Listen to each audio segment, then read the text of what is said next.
এর চেয়ে বড় প্রমাণ আর কি হতে পারে? আরে যাবেই তো, পাকিস্তান তৈরি হয়েছে বিজেপি। উদ্ভট অঙ্গভঙ্গিতে গলা ফাটিয়ে চিৎকার করছেন উপস্থাপক। অনুষ্ঠানের অতিথিও সমান তালে লাফাচ্ছেন। চিৎকার করে রীতিমতো মুখে ফেনা তুলে ফেলেছেন স্টুডিওতেই। এত ঢাকঢোল পিটিয়ে গলা ফাটিয়েও প্রচার করছেন উদ্ভট সব তথ্য আর মন গড়া গল্প।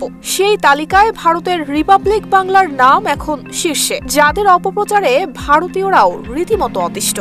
বাংলাদেশ নিয়ে কথা বলতে হচ্ছে। ইউনূসের যে বদমাইশি, সে বদমাইশি দেখে চুপ থাকা গেল না। কাজের বদলে নাটক সাজানোয় ব্যস্ত রিপাবলিক বাংলার মতো চ্যানেলগুলো এখন পুরো দক্ষিণ এশিয়ার কাছে যেন হাসির খোড়া। সত্য খোঁজার বদলে এরা যেন উন্মাদের মতো মিথ্যের পসরা সাজিয়ে বসেছে। সিল্কোর সিল্ক অ্যান্ড শাইন, যাতে আছে আর্গান অয়েল ও ওট প্রোটিনের গুডনেস, যা আপনার চুলকে রাখে হেলদি অ্যান্ড শাইনিং। বিশেষজ্ঞরা স্পষ্টই বলছেন, ভারতের এ ধরনের মিডিয়া আচরণ শুধু দক্ষিণ এশিয়ার শান্তি বিনষ্ট করছে না, বরং ভারতের নিজের গণমাধ্যমের মর্যাদাকেও নষ্ট করছে।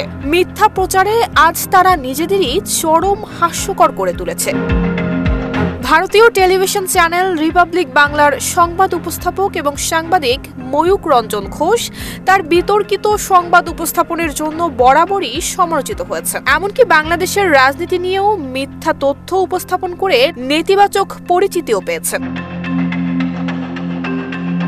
সম্প্রতি ময়ূখের প্রতি অতিষ্ঠ হয়ে তাকে গাধা বলেছেন পশ্চিমবঙ্গের জনপ্রিয় অভিনেতা ঋত্বিক চক্রবর্তী। এক ফেসবুক পোস্টে অভিনেতা লিখেছেন, ধরুন একটা গাধার নাম দিলেন ময়ূর আর তাকে কালারফুল করতে পাশে বসালেন রঞ্জন, তাহলে পুরোটা হলো ময়ূর রঞ্জন। ঋত্বিকের সেই পোস্ট ঝড়ের গতিতে ভাইরাল হয়। কেউ কেউ দাবি করেন বছরের সেরা স্যাটায়ার পোস্ট এটি। অর্থাৎ ময়ূখকে পরোক্ষভাবে গাধা বলে সম্বোধন করলেন কি অভিনেতা?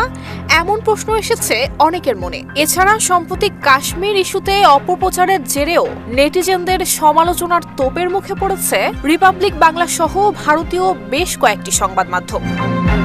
নুসরাত জাহান মেহেক, ঢাকা পোস্ট।